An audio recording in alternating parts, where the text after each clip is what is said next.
many here whom I'm familiar with, but yet there are many more who do not know me or who to whom I'm not acquainted. Um, so, welcome to this particular lecture, and I sincerely hope that you'll be having an interesting session. I mean, you had already some very interesting sessions, and after this, also, there are many more sessions lined up. So, I'm sure that this would be something which would be helpful for you, and you would be meeting new teachers and listening to their lectures. So, overall, I think this would be beneficial. This online lecture series would be beneficial for you. So, with that note, and welcoming all of you to this particular lecture, I would move on to my lecture today, which is on T.S. Eliot. And for that, I'll need 2 minutes from you because I need to get ready with my PowerPoint. So, just okay.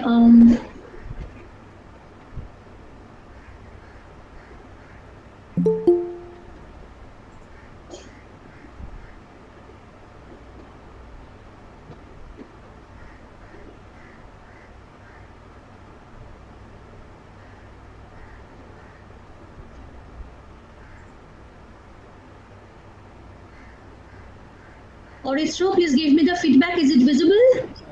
Yes, Didi. Perfect. Okay, okay, great. So in that case, I'll go full screen.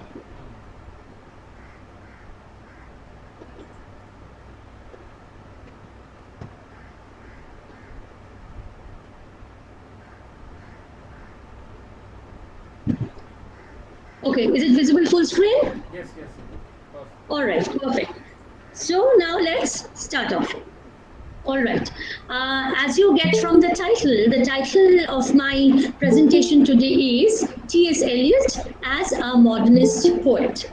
So now, in order to understand this, okay, firstly, you know that there are two poems of Eliot in your syllabi. One is Preludes, the other one is the love song of J. Alfred Prufrock. So now, in order to understand these poems, or in order to make true appreciation of these poems, you need to understand T.S. Eliot as a modernist poet. And for understanding T.S. Eliot as a modernist poet, we need to understand what modernism is, or for that matter, what literary modernism is all about.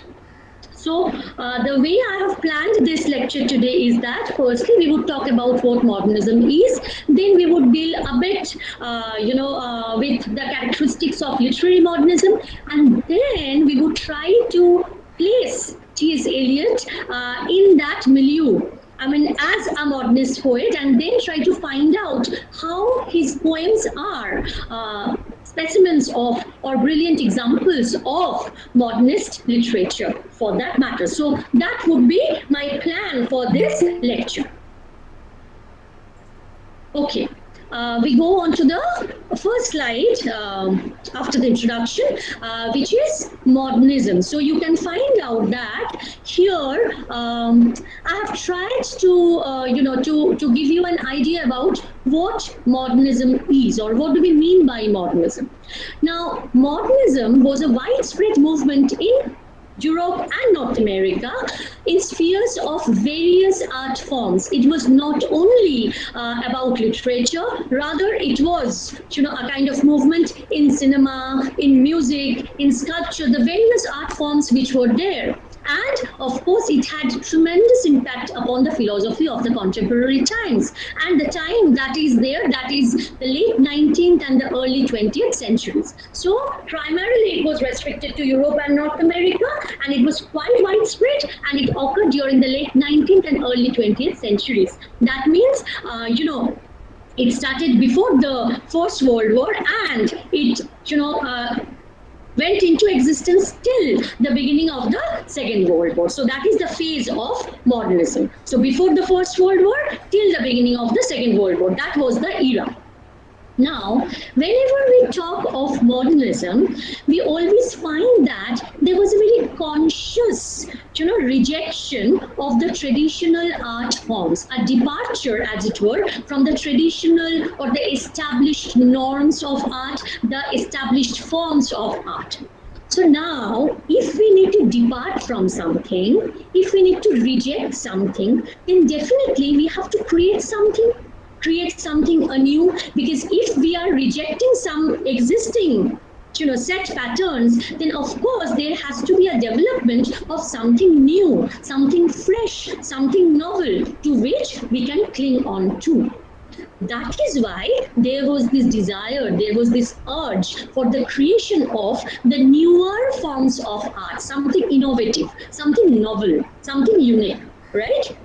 And as a result, obviously, since there were newer things coming in, flocking in together, so of course, there would be various kinds of experimentations as far as the various art forms were concerned, because all the established patterns were gone away. So when they were the ushering in of the newer forms of art, then of course, it would be associated with experimentations in the various forms of art. Now, you must know that this entire movement of modernism was primarily an urban movement, because it was the time when there were the new technologies coming in, when there was a movement from the rural and the semi-rural, semi-urban parts also to the proper urban spaces, to the cities. So that is why modernism is hand in glove with urbanization. So urbanization has a huge impact on this very movement of modernism. And of course, that is why very evidently and quite obviously there would be the depiction of this urbanization in the various art forms when they were concerned with modernism. And another very important feature is which is associated with modernism, is that there is a rejection of religious beliefs. Now, why so? That we would come to know in quite a detail in the next slide, when we move on to the next slide. But I repeat that there was a rejection of all religious beliefs, and there was nothing called spirituality as far as modernism is concerned. Rather, there was a void, a spiritual vacuum that had been created during the contemporary times. Now, let us find out how this modernism is intertwined with literature. So, in the earlier slide, we talked about modernism as a whole, as a movement in the various forms of art. Now, in this slide, I have tried to point out the various features which can be associated with literary modernism, that is, modernism associated with literature. As I said earlier, that it was the time of the First World War. So very obviously, there would be the reflection, there would be the depiction of the horrors, the brutality that was associated with the First World War. So that horror, the depiction of that brutality, that massacre, as it were, that is there in literary modernism, in the literary works during the period of modernism, during the times of modernism. And since it was the depiction of horror, since it was the depiction of that chaos that was prevalent in the society at large, so of course there is also the delineation of fragmentation. Now this fragmentation is very, very important in order to understand any modern literary text. Why so? That we would go on into the discussion later on. So there was this fragmentation, the sense of fragmentation, everything was being broken into pieces. What was being broken, then again we would come to know there was the sense of decay, a sense of disintegration, a complete collapse and shutdown of the Western culture. And as a result, life, as it had been projected, the life itself was chaotic. There was no order in the society, no harmony in the society. It was a completely chaotic state in which the entire world was, the entire society. I shouldn't be saying the world, I mean the world of Europe and the world of North America were. And there was no universal truth. All the truths were relative. Now, why so? I told you earlier also that why is it like that? That spiritual void was there, that sense of fragmentation was there. It's time that we talk about these things in, somewhat a detail. All right, now you see, whenever there is a warfare, forget about the First World War. You can well understand the panorama, the expanse, the comprehensive nature, the vast expanse of the World War, because it was the World War, right? But even if we take any warfare for that matter, war is not only about the loss of young lives. I repeat, war is not only about the loss of the young, dynamic soldiers who had, much brighter future ahead. It is not only that loss, that's a huge loss, right? But apart from that loss, there is another kind of truth associated with any warfare for that matter, and that truth is that the entire society is, in a state of,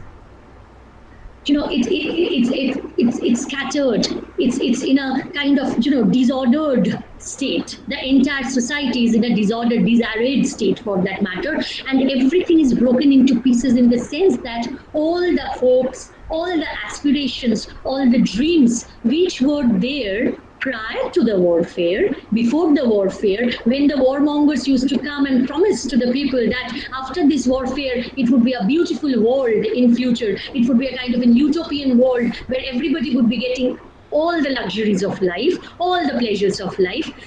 Then, after the warfare, when the innocent civilians find that it is not only that their family members had gone to the warfare and they had lost their lives, it is not only that the tragedy doesn't end there, but the tragedy far surpasses. It has got a long lasting impact, because your truth in your faith in humanity, your very concept of truth, as it were, the way you had perceived the world before the war, every belief, every notion, every faith is shattered into pieces. Right? That is why there is that sense of fragmentation. So all your dreams are belied. You understand that you are in the midst of nowhere. When I say you, I mean every other human being who are the victims of war. Right? So that is why I said that a war is not only about the loss of the young, bright lives, but it has other long-lasting impacts, too, which have to be encountered by the people who keep on living after the warfare. So if that is the case with any warfare, then you can well understand, you can well comprehend the kind of ravages which were caused, the havoc that was wreaked on the society at large after the World War, after the First World War. So as a result, there was no sense of belief, there was no conviction, there was no faith on the other human beings, because you are continuously, baffled, you are continuously perplexed that it might happen that I would be losing out in this, in this battle called life. Because then the competition was even more stiff, because there was always the struggle for survival. And remember, when we talk about the modernist age, when we talk of this particular age, the age which immediately preceded was the Victorian age. And as soon as we remember the Victorian age, then we immediately remember whom? Charles Darwin, and the concept of the process of natural selection, survival of the fittest, which talks of a cutthroat competition. The species which are powerful, they will exist, and the other species which are not so powerful, they will become extinct. So that struggle, that competition, that was already there, latent deep inside. And after the World War, that competition took a brutal kind of shape.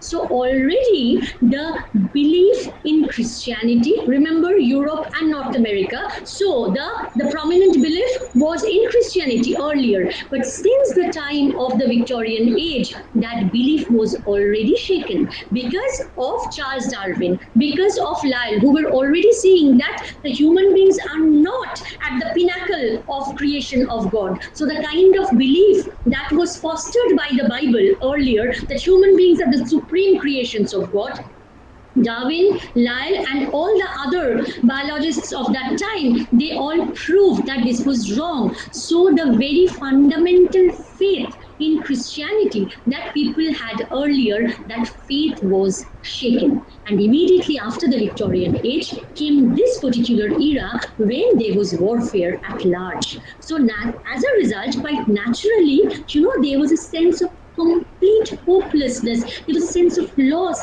They did not know, what faith they would cling on to, what faith they would hold on to. So there was abject, despair, disillusionment, frustration, dejection, a sense of loss. And as a result, the human beings were getting isolated. They were isolated from the other beings of the society because of that competition, because of that, of that belying of that faith in every other being, that whatever we were promised earlier, those were not coming true. Those were not taking the shape of reality. So all the truth, so you see, there was no absolute truth. There was no firm conviction. All truths were becoming relative. All truths were becoming personal, and they were continuously changing. The entire society was in a state of flux and was in a state of competition. And as a result, there was this sense of loneliness, this sense of isolation, which was gradually creeping in. Right? Now, this is again a very important point which has to be understood in order to understand, in order to do justice to modernist literature. Now, when we talk of this isolation, when we talk of this loneliness, when we talk of this alienation of an individual, of modern man, when I say man, I do not mean man only, this is only for the sake of convenience, I mean any modern individual, right? So, when we talk of that isolated existence of human beings, of the modern human beings, then that isolation is not only being cut off from the society at large. We all are social beings. During the modern times, it was not only an isolation from from yourself being a social entity, or being cut off, being severed, severing all ties from your next door neighbor. No, it was not only that kind of isolation. That isolation was there, but apart from that, something which was even more crucial was that the modern individual was being isolated from his or her own self. Now, what do I mean by that? I said that, there was a sense of alienation from your own self. How is it possible? That is possible because all the human beings, you see, there are two aspects of a human being. There are two selves. One is the outer reality, the reality that is the apparent reality that can be seen. The other one is the inner reality, your psyche, your mind, your soul, right? Now, because remember, there was a sense of void, as I said earlier. There was a sense of spiritual void. There was a vacuum. People did not know what would come after this. There was the entire faith in Christianity was lost. There was no hope. It was a completely hapless kind of state, hapless and hopeless kind of state. So then, inwardly also, that barrenness, that void was working, because the spiritual self, the emotional self was dead. It was a death in life existence, as we would find when we go to T.S. Eliot. So that death in life existence actually talks of the death of your spiritual life, the death of the spiritual reality. That is why there was that sense of isolation, the sense of being alienated from one's own self. And since there was this void, of course, there would be the handling of the subconscious. That means your troubled inner psyche. All right, so that is why, remember Freud's theories were coming in at that point of time. So the subconscious is again a very, very important factor of literary modernism. Now, as I said earlier, that urbanity or urbanization, that is very, very important in order to understand literary modernism. Now, whenever the urban space has been delineated, it has always been delineated as barren, as sterile, as waste, as we find in Eliot's seminal work, The Waste Land. So it's waste, it's barren, it's hollow. And you know how Eliot used to describe modern men? He used to say that we are the hollow men, we are the stuffed men. And then after a few lines, he said that headpiece filled with straw. So hollow men, so we are barren, right? So that barrenness, that void, that vacuum is being worked upon, right? And as I said earlier, these are the points which I've already explained, that there was a very conscious break with the traditional form. There were the newer, the innovations which were coming in as far as the forms were concerned, and there was a continuous interrogation of whatever was established, whatever had been there earlier. So the reassessment of the notions and the assumptions which were there earlier, that reassessment, that interrogation had always been there as far as literary modernism was concerned. And then, of course, there were lots of usage of symbolism and imagery, and there was that sense of absurdity. When we talk of absurdity, we mean the nothingness of life, the essential futility of life, because life itself had become meaningless. It had become insignificant. So that insignificance has been, brought forth by, absurdist kind of literature, which is again another area to tread into. Okay. Now we come to T.S. Eliot, Thomas Stearns Eliot, very close to my heart, because he had been my postdoctoral, my doctoral work had been on modernism and T.S. Eliot. All right, so Thomas Stearns Eliot, he was an American-British poet, American by birth, but he was a British by, as far as his writings were concerned. And he was not only a poet, though you know him as a poet, but he was a brilliant playwright, an essayist, and a phenomenal literary critic. The lot of later criticisms which we have received later on, those are largely, primarily based on Eliot's theories. And he is one of the pioneers of modernism, of modernist literature, along with Virginia Woolf, James Joyce, and many others. And as I said earlier, that if you have to name one particular work of T.S. Eliot, of course, without any doubt, that would be The Wasteland. And as I was talking about his literary theories, very quickly I would go into that, because we have a long, section which has to be dealt with. So the theory of impersonality, which is from the essay Tradition and Individual Talent, the concept of the objective correlative, again from another essay, Hamlet and His Problems. Now, these are the theories based on which all the other theories, all the later theories like intertextuality, new criticism, Barthes' theory of the death of the author, all these theories are based on the theory of impersonality. And when we talk of objective correlative, the kind of distancing that is there, the objectification, the depersonalization that we talk about so much, he was the founder figure. Thomas Stearns Eliot, T.S. Eliot, was the founder figure of all those theories.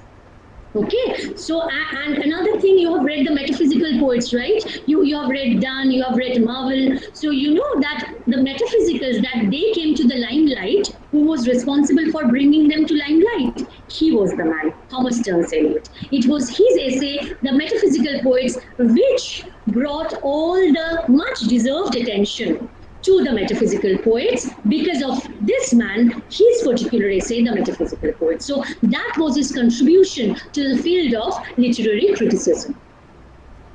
Now, let us focus on T.S. Eliot as a poet, as a modernist poet, because that is our primary area of concern today. So let us delve deep into that section.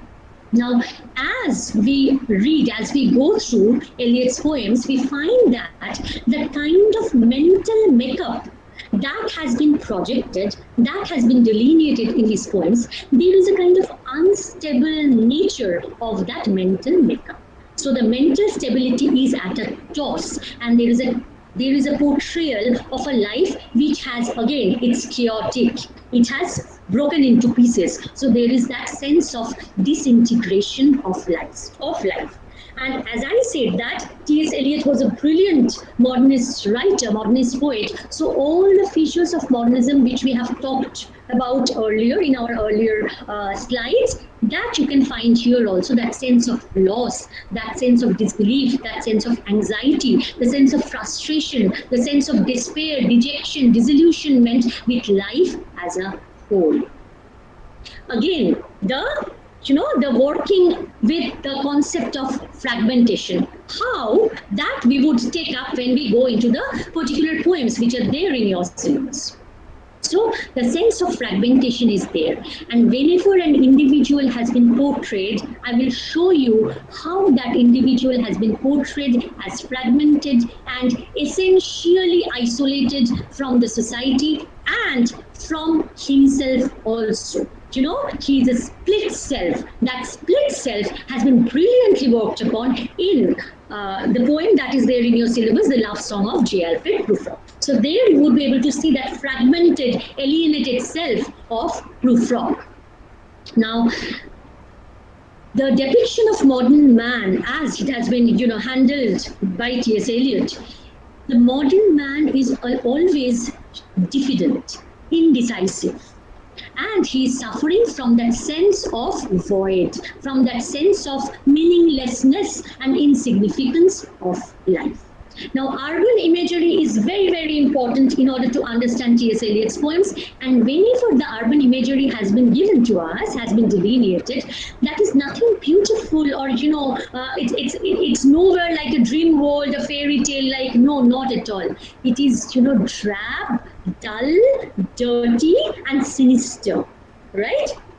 And as Eliot has, called his own poem, The Wasteland, he described it as the panorama of futility and anarchy.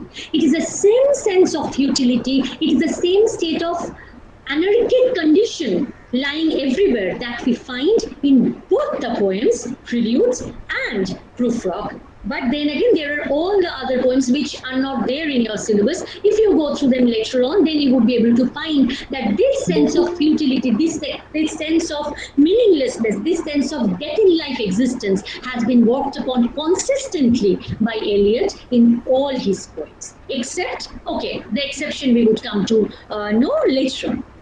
And of course, there would be the use of free verse because the rhythm of life, the pattern of life is completely at a toss. It is not there. There is no rhythm. There is no pattern. Life has gone astray. So there is the use of that free verse and there is a stream of consciousness there. It's like all the thought processes are being huddled together. They are very rapidly, they are passing in the psyche of the human mind. All right, so the stream of consciousness technique is there. Another very significant usage that Eliot adopts in his poems is allusions. Allusions means he takes quotations, he takes ideas from various other texts, right? And it is not only pertaining to literature, it could be from philosophy, it could be from photography, it could be from movies, because Eliot was an avid reader and there would be an assimilation and it was kind of an amalgamation of various things from various segments of life, from various genres of literature, from various forms of art. So there would be an assimilation of everything together. So that is why understanding the allusions that had been employed in Eliot's poems, that is very, very crucial in order to do justice to Eliot's poems. And when we talk of allusions, I'm reminded of the Wasteland, because if you go to the Wasteland later on, you are too young for that now, but later on, maybe during your PG courses, your master's days, then when you would go through the Wasteland, you would find that after the Wasteland finishes, there are 7 pages of notes provided by T.S. Eliot. And you know why the notes are provided? It is in order to facilitate the understanding of the readers that from where Eliot had taken which quote or which reference or which allusion. So you understand how difficult it is to comprehend Eliot, that he himself had given 7 pages of extensive references that from where he had taken what. So that is why understanding the allusions, that is very, very important.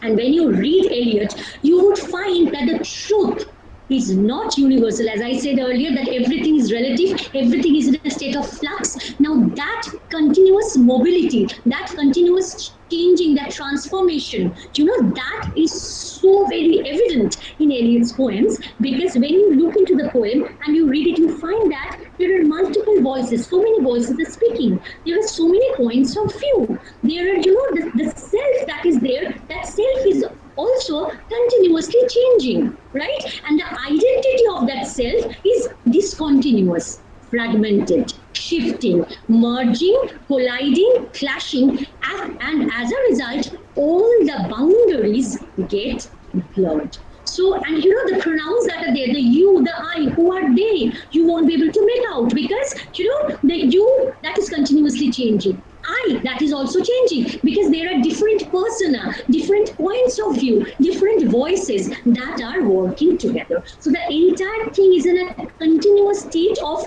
mobility. It is always in a state of flux because the stability that was required in life, that stability was not there.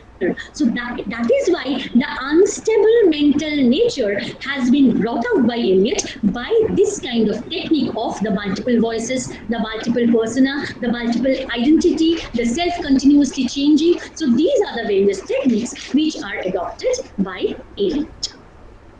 Now, so then you would be confused. You might be thinking that what is Ma'am saying? Because if everything is changing, then how come there is the unity? Because there should be some kind of inherent unity in a work, in a literary work for that matter. So if Ma'am's words are true, then you know everything is in a state of flux, everything is changing, everything is getting transformed. Then how come you know we would get a kind of a comprehensive idea about the work that is in front of us, about the literary creativity that is in front of us?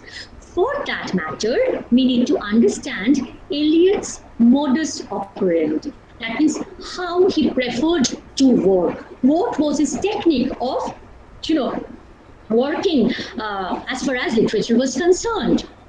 Now, this is again from one particular essay. If you read Eliot's essays, you would be in a better position to understand his poetry. You would be in a better position to understand his drama. That is why I have taken a few relevant quotes from his essays. Now, this is from The Art of Poetry, where he himself says, this is Eliot speaking. Eliot says that he always preferred to do things separately and then see the possibility of fusing them together and making a kind of whole of them. So you understand, because if you go into the biographical details of Eliot, you would find that when he used to write anything, those were also bits and pieces. Maybe he had written something somewhere at one point of time, then he had stopped writing that. Then again, he had written another part of that particular poem at a different location, in a different mental framework. So you see, doing things separately and then trying to put them together.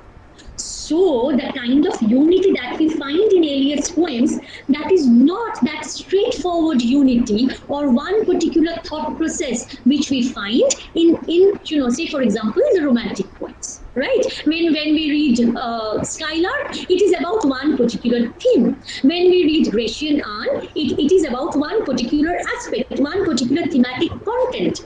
But when you read Eliot, you find that there are too many things in it which are all clubbed together.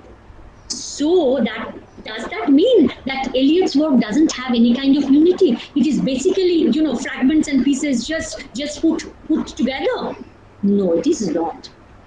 How or why?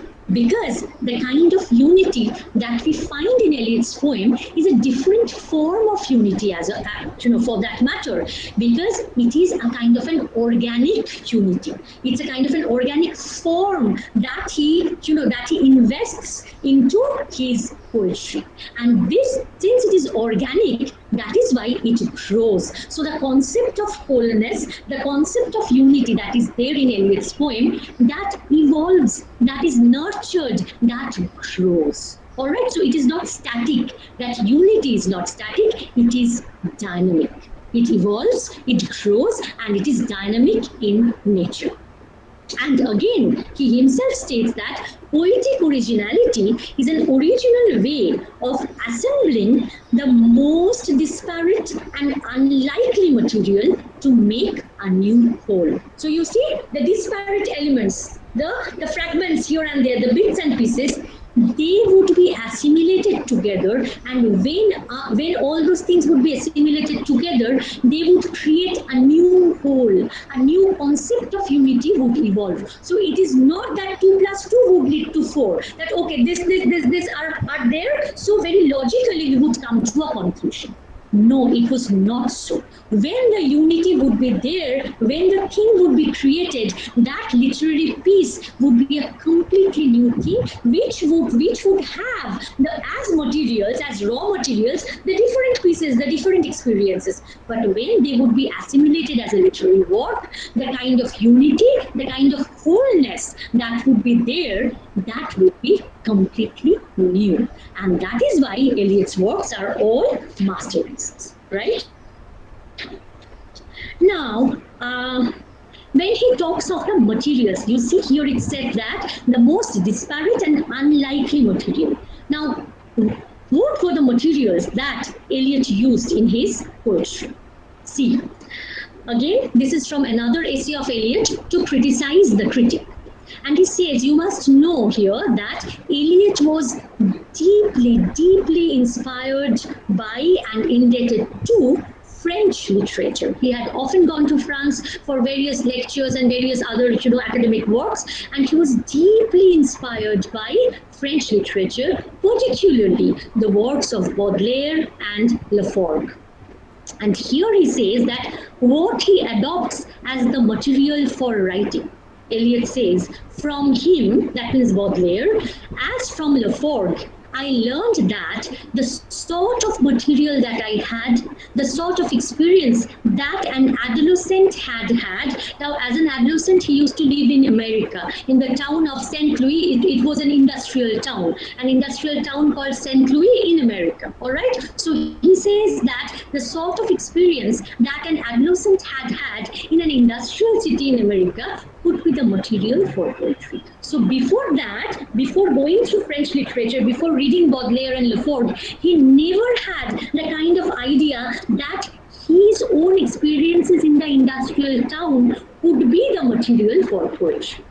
And that, again going to the slide, and that the source of new poetry might be found in what had been regarded hitherto, that means earlier, as the impossible, the sterile, the intractably unpoetic. Again, going back to the Romantics.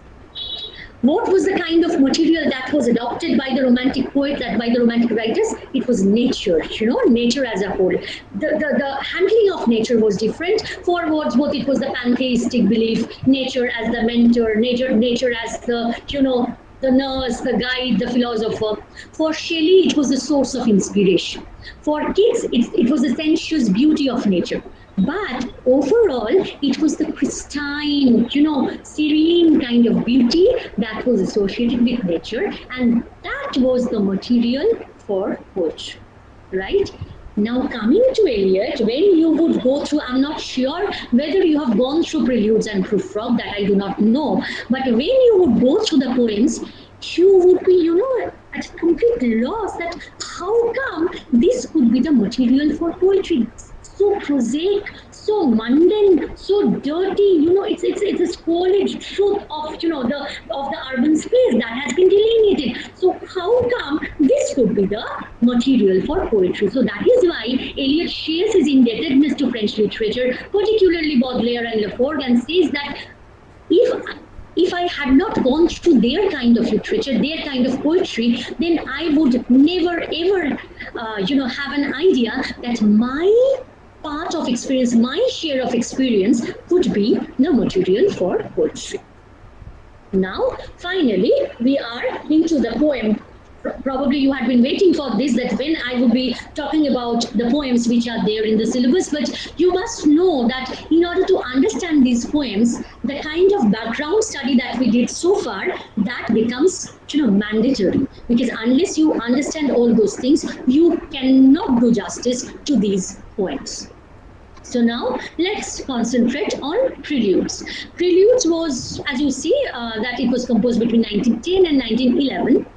And if you go through the Preludes, you would find that there is an exploration of, all it's a dirty, filthy, sordid kind of life, and it is the solitary, isolated existence of a modern man against the background, against the backdrop of that drab, dull urban space. So basically it is the modern man. Again I say modern man means modern individual.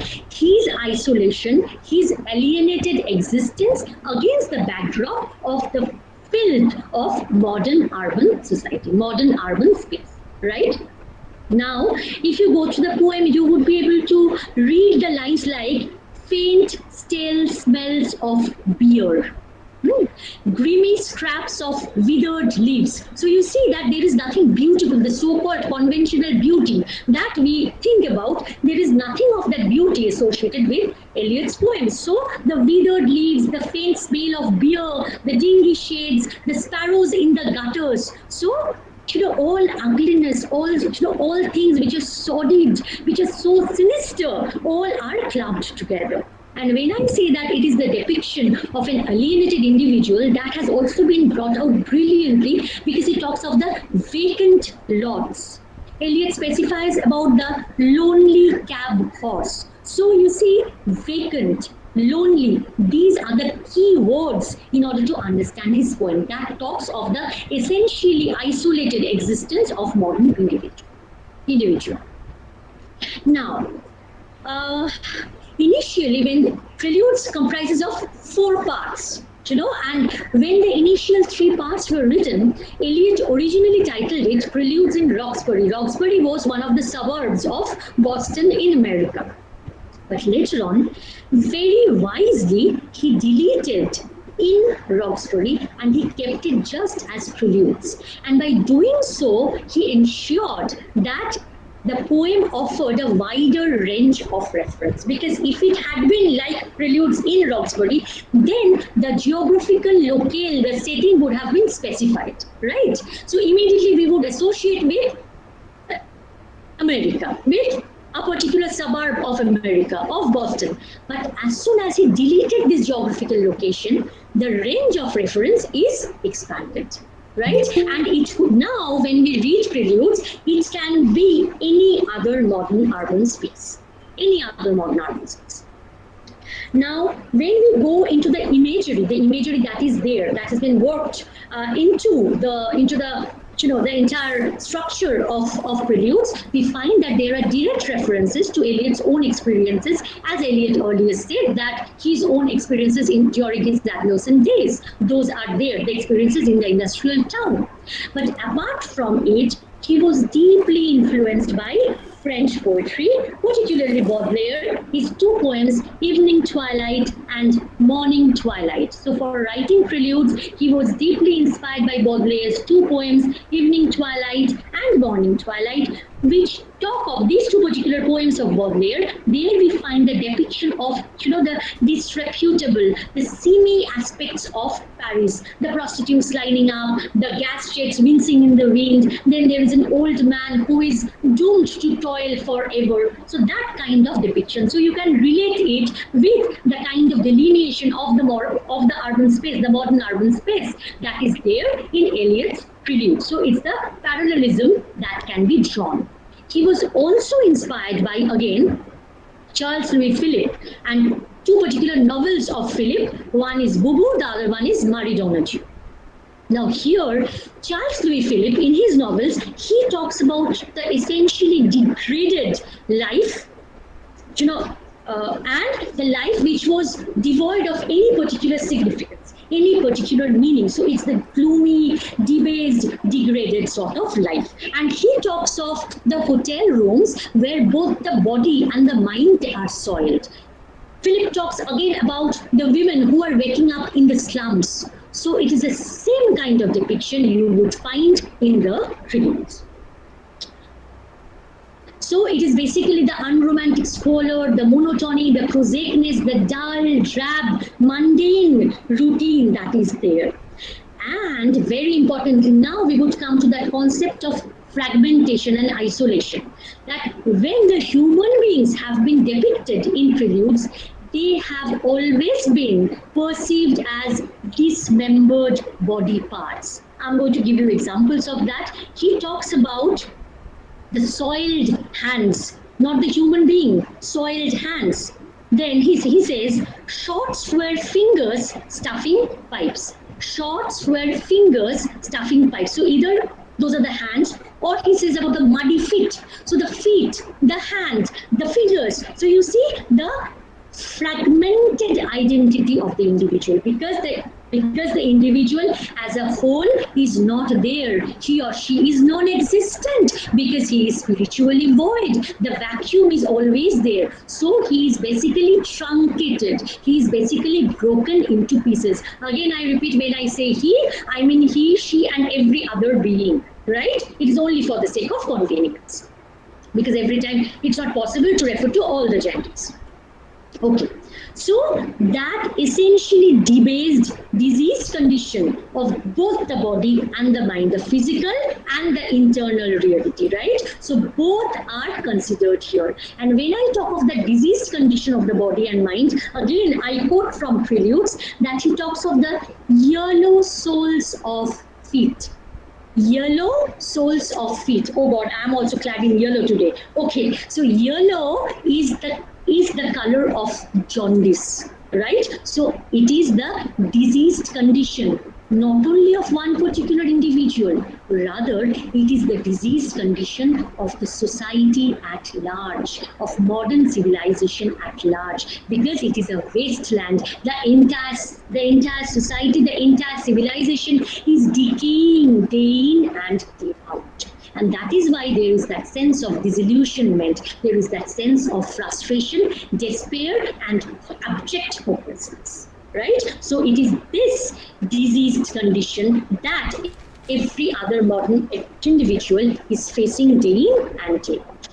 And towards the end of the Preludes, there is a very faint, very subtle perception of something, gentle, something deep. I'm going to quote from here, the notion of some infinitely gentle, infinitely suffering thing.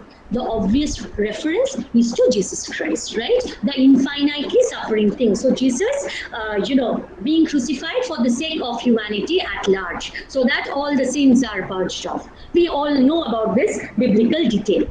But immediately after that, that vision, that religious vision is just brushed aside, and it said, wipe your hand across your mouth and laugh. So even if you think of any kind of spiritual solace, then, oh modern man, you need to laugh that out, because in this kind of, cynical environment that is permeating everywhere, in this state of, lack of religious belief, there is no solace or no gentler, deeper truth possible.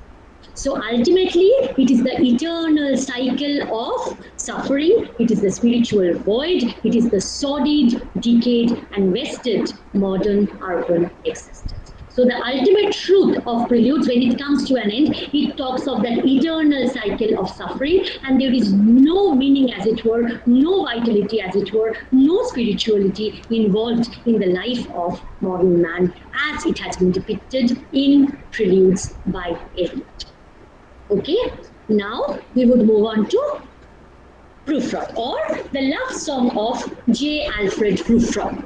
Now, initially, in his earlier drafts, when Eliot chose the title was not the love song of J. Alfred Prufrock, rather the title, there was a subtitle rather, and the subtitle was Prufrock Among the Women. But later on he discarded it. Now, why did he discard it? Because when we go to the poem, we would be able to understand that it is not only about Prufrock's relationship with women. Yes, largely it is based on that, but it is not only his relationship with women. So it's not only that Prufrock was among women and that is why he was suffering. There were multiple layers associated with the reading of Prufrock, the love song of J. Alfred Prufrock. Now, when you read the title, the very first part of the title, the love song, it immediately, evokes a sense of romantic aspiration that, oh, then it could be a romantic poem, the love song. But that expectation on the part of readers is immediately annihilated, as it were. It's just broken into pieces again. So the fragmentation, the shattering of belief, the shattering of faith. So again, this has been so intelligently worked here. So the love song, this very romantic association that is evoked, that is immediately cut through by the name here, J. Alfred Prufrock. It is so mundane, so prosaic that we can immediately understand that the person who is named J. Alfred Prufrock, there can be, no romantic association related with this kind of person. And that is why, in order to prove my point, so to say, I have given you the origin of the name Prufrock, that why Prufrock is so drab and dull and so mundane, because when Elliot was in St. Louis, as I said earlier, then there was a furniture company which was called Prufrock Little Company. So now you understand from where the name Prufrock had been chosen, right? And of course, there were the urban imagery that has been there. There are lots of urban images here which had been worked out, and those are both autobiographical and, literary, because there are experiences of his own adolescent life in America. Then there had been experiences in Paris, London. So all these things went into the making of J. Alfred Prufrock, the love song of J. Alfred Prufrock. And as far as the urban imagery is concerned, we see that there is the depiction of the sawdust restaurants, right? The fog, the smoke, the one-night cheap hotels. So you understand the kind of, barrenness, the kind of sterility, the moral sterility also, the religious sterility, the moral barrenness, as it were, everything has been worked out, the one-night cheap hotels, right? Okay, now here, Prufrock.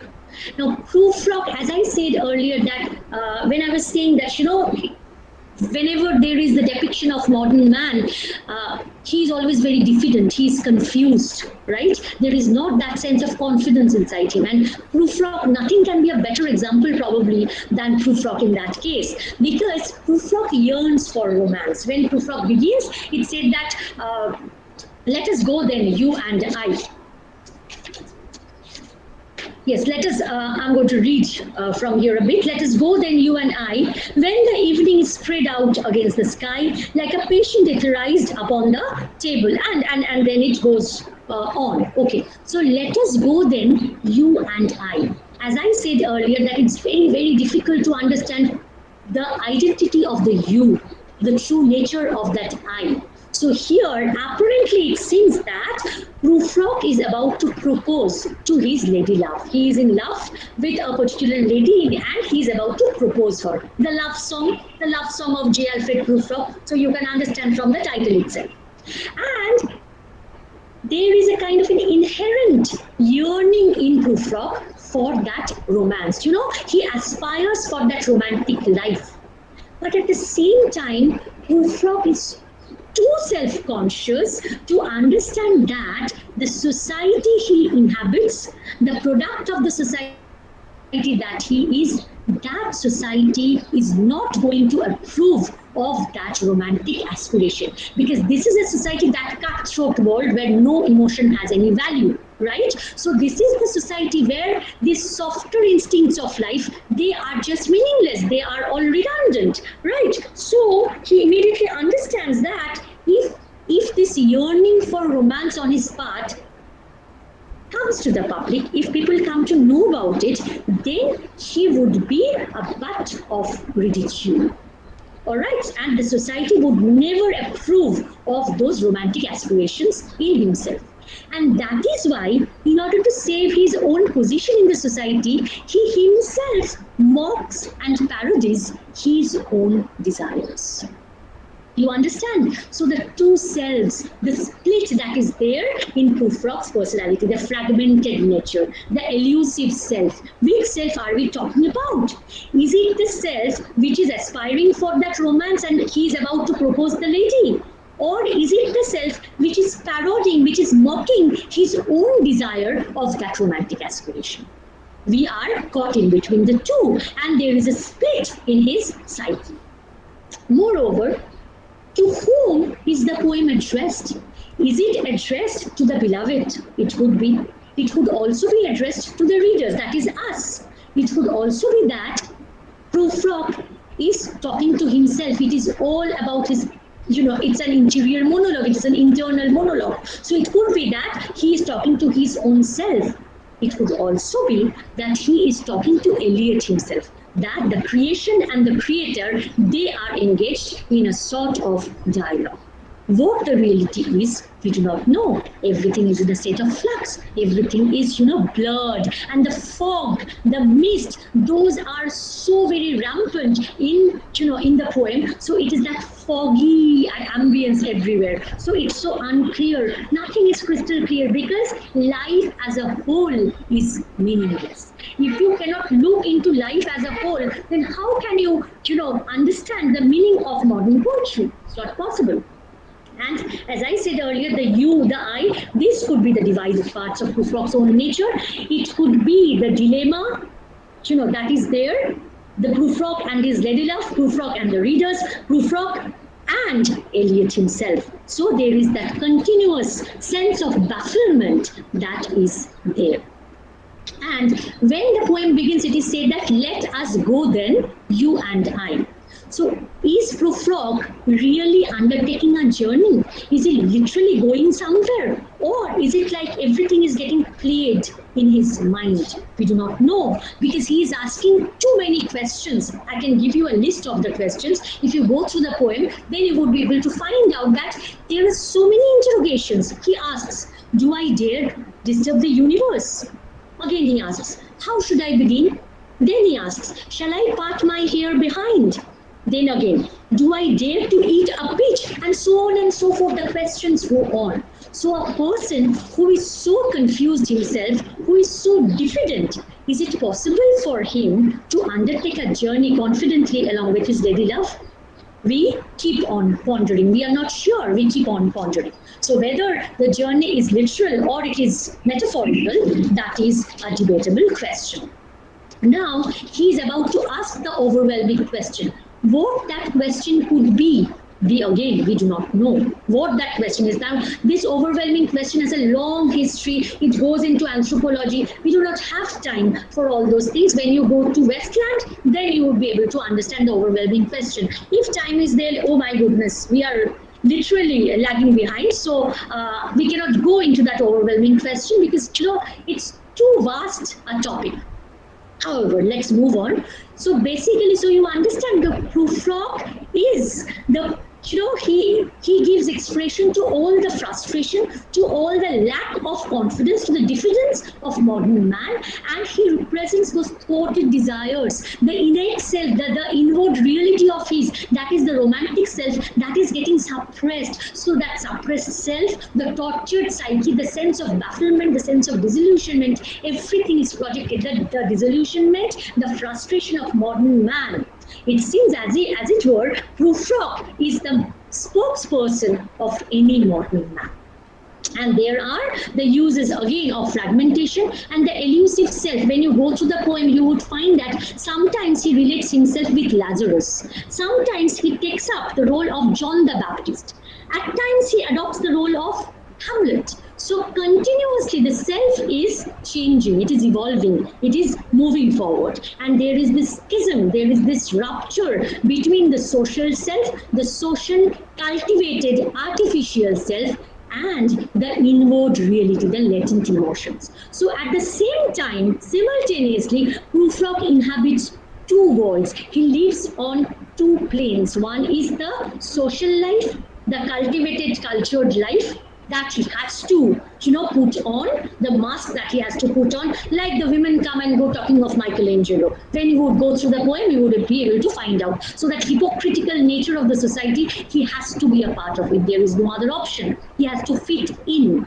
And then there is this other self, which is his true, emotional, vulnerable self, which cannot be given any expression. That is why there is the thwarting and the repression, the suppression of those desires. But then again, there are the voices, there are the points of view. As I said, that there are so many persona there.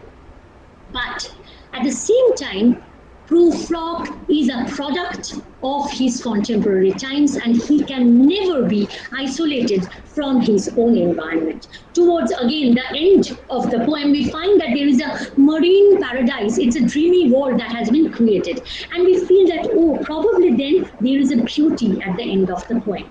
But then again, we find that no, that is only a temporary respite. And there is the sense of drowning. Now, this drowning is the ultimate truth of modern man, because there is no possibility to escape.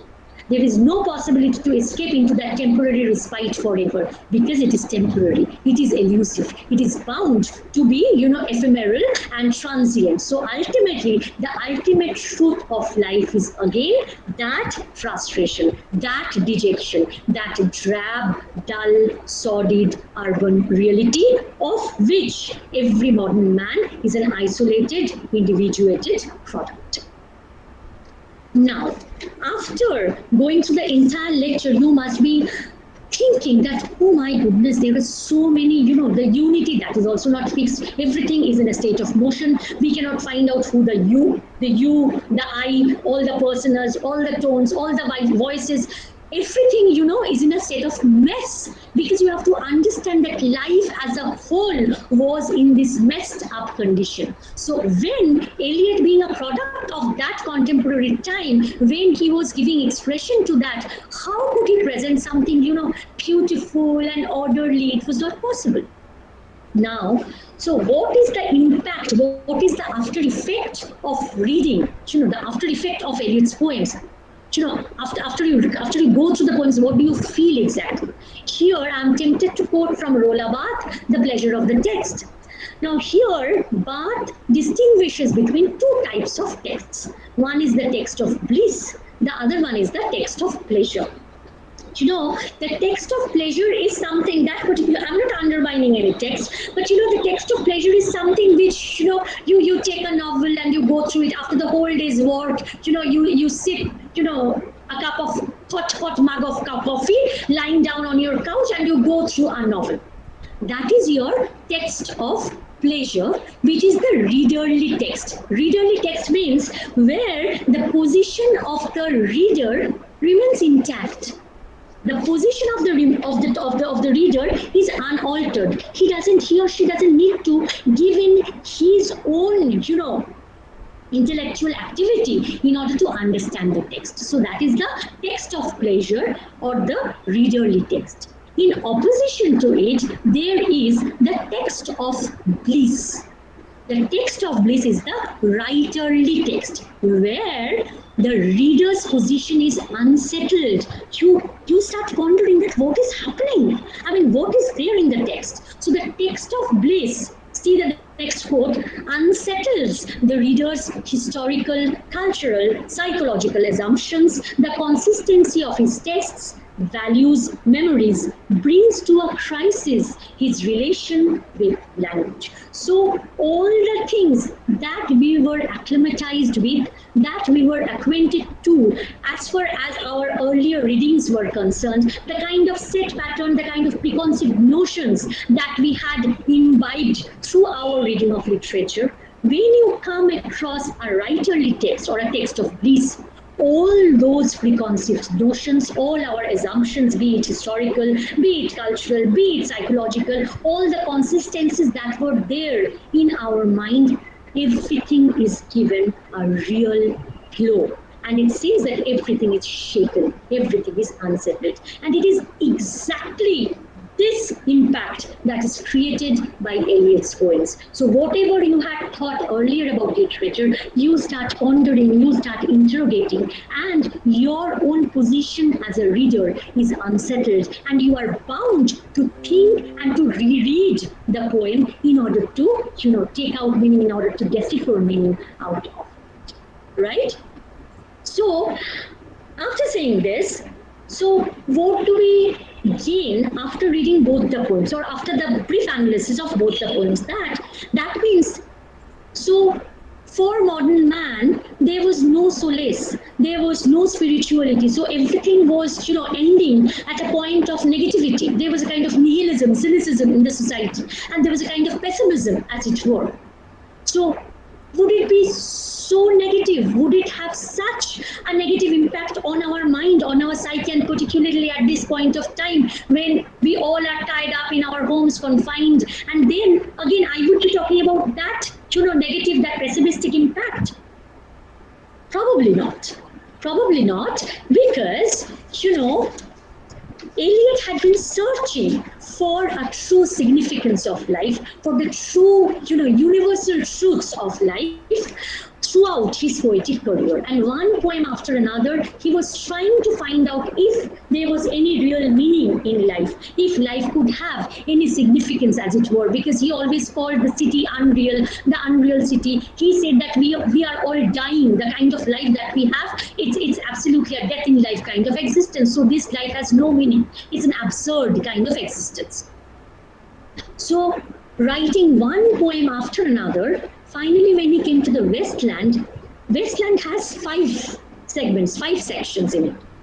Now, throughout the Westland, he was talking about this particular aspect of life, that there was no meaning. I cannot hold on to anything. There was that spiritual void. And unless there is that sense of spirituality in us, unless that void is filled up, human life cannot be meaningful, because the human identity itself cannot be turned into a complete whole. So he was searching for that meaning. He was searching for that sense of spirituality in life.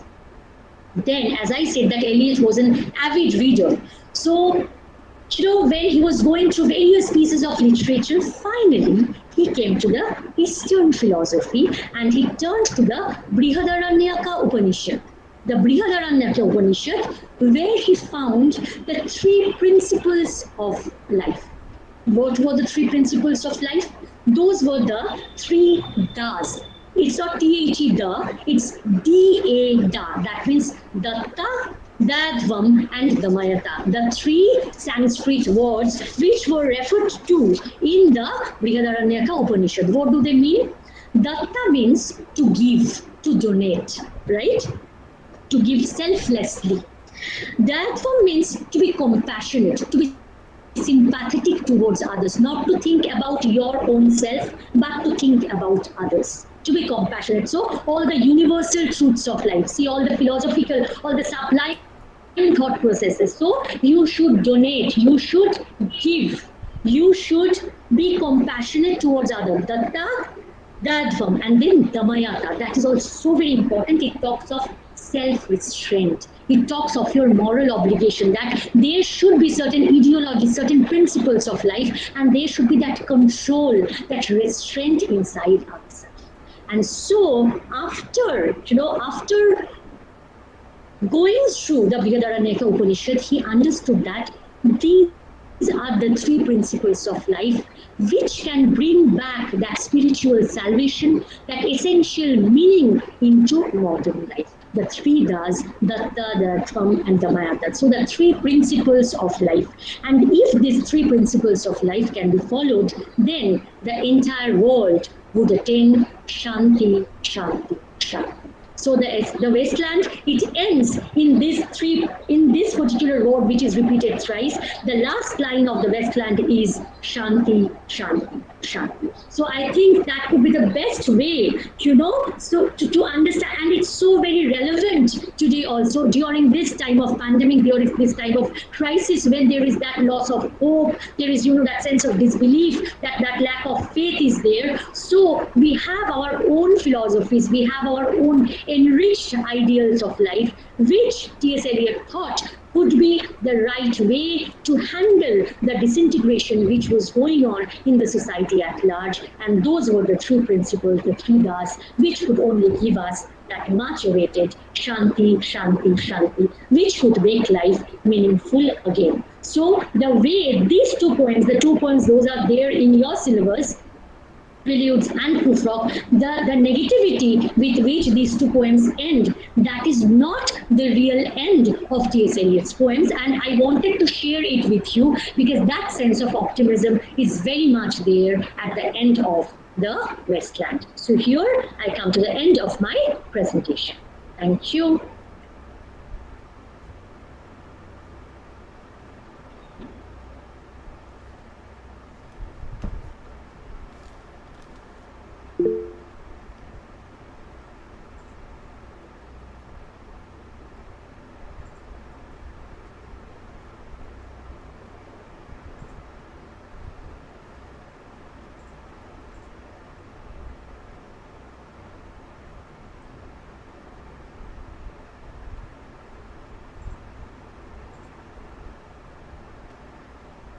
Ma'am, there are no questions in the YouTube live chat.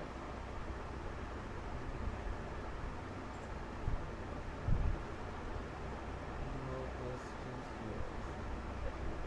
Hello, ma'am. Hello.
We have a question in the live. We have a question in the chat box from Shubho Chakraborty. Just a minute, let me put on this. Okay.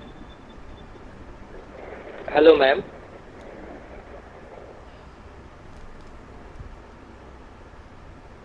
Yes.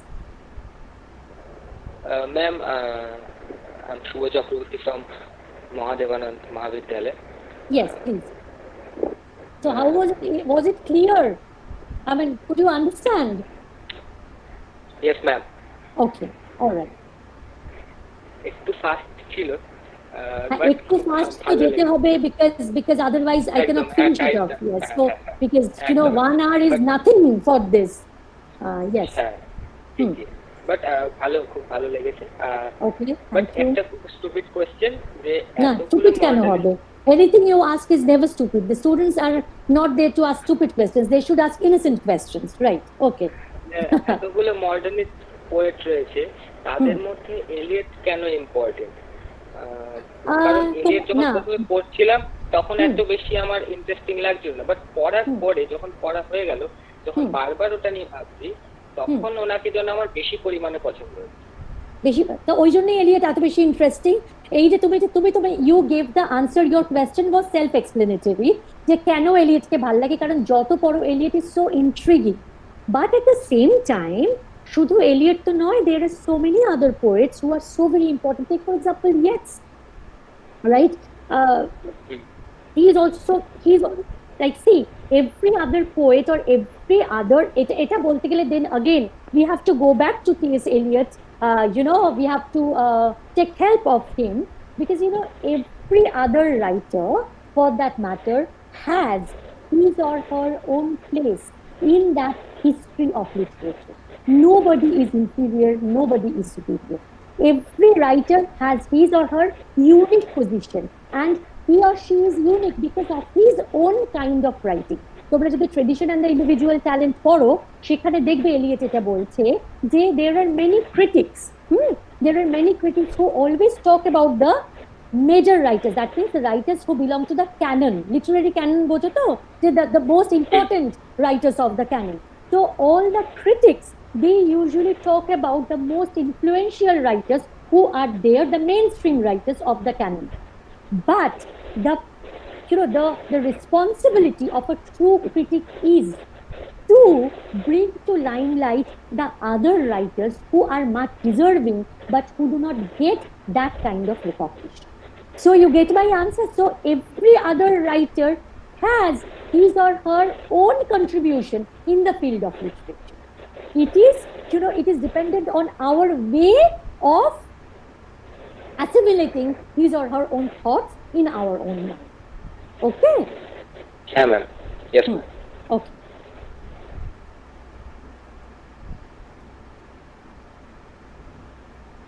Yes, anybody else?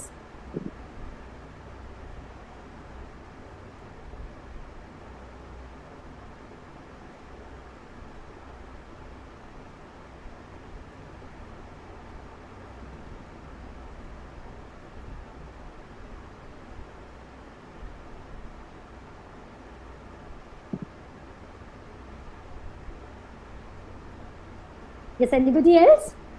Any other thing that you want to add to or you want to ask?